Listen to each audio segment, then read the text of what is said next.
This is Tomorrowpictures.TV.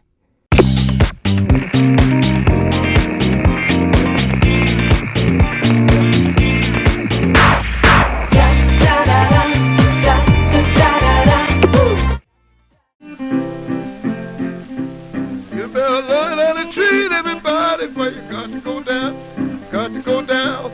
You better learn how to treat everybody, got to go down, got to go down.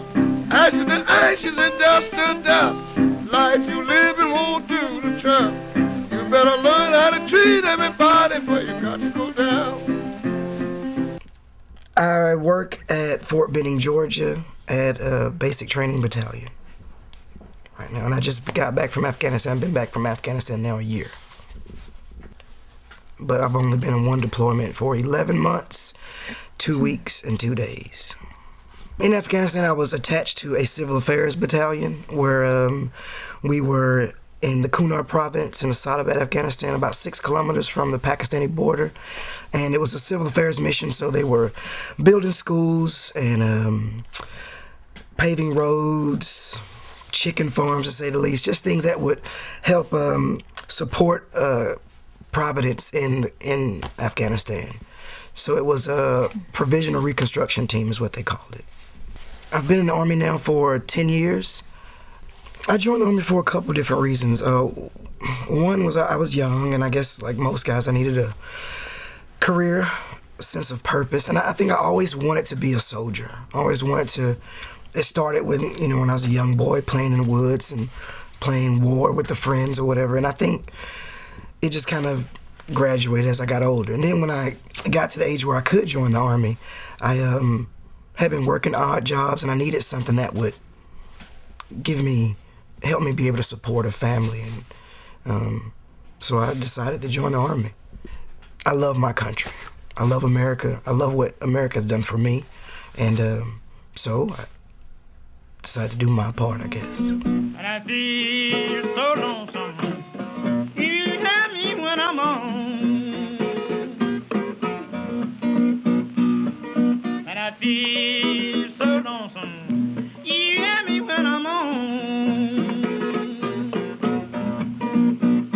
I've been driving my tail plant for you since I've been. I didn't see the big picture in the beginning. At first it was just, I'm going to join the Army. I joined the Army, and I began to take on the values that the Army gave me and see the things that the Army was teaching me. Then I started beginning to take that entire picture.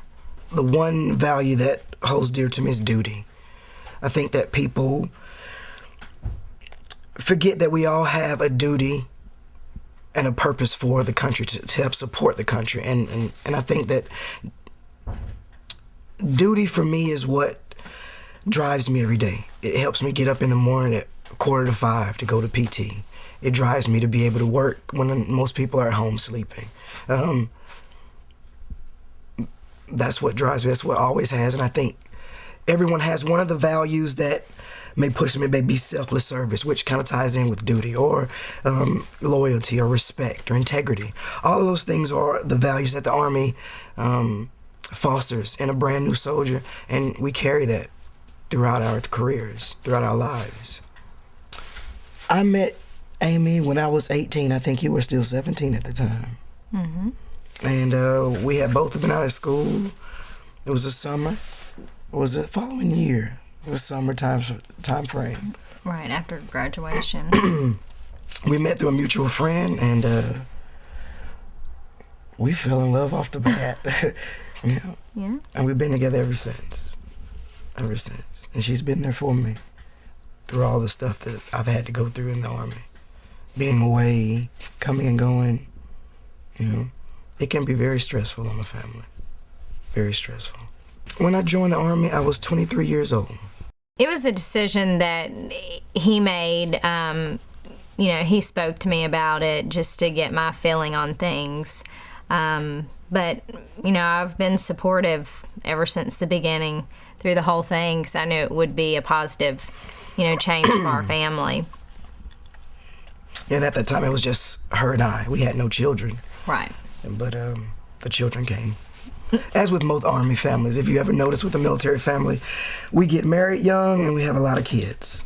You know, it's just a part of military life because we spend so much time away, so we want to make a family and take that family with us everywhere we go. I haven't thought about my career yet, what I'm going to be.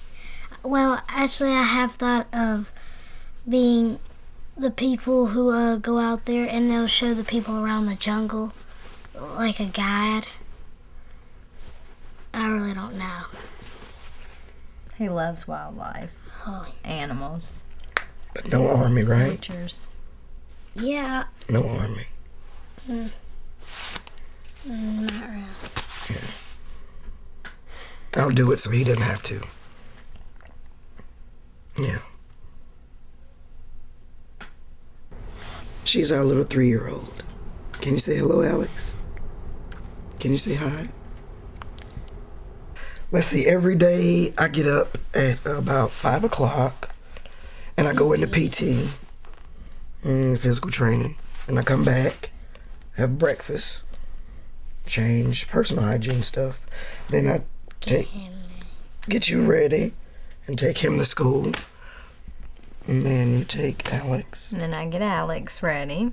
And you get ready. And I get ready and take her to daycare and then work from 8:30 to 5 or 5:30. And I And I usually get off every day about 5:30. He works the same hours and then come home and have dinner, do our Yeah, we're nightly normal. thing. Yeah. Yeah. Well, normal Americans. I just Normal everyday stuff. military. That's it. Homework with the kids. Mm-hmm. I come back on the bus. I can do it. Yeah. I have to be the enforcer. I should have just like you live more to the church. You better learn how to treat that joker when you got to go down.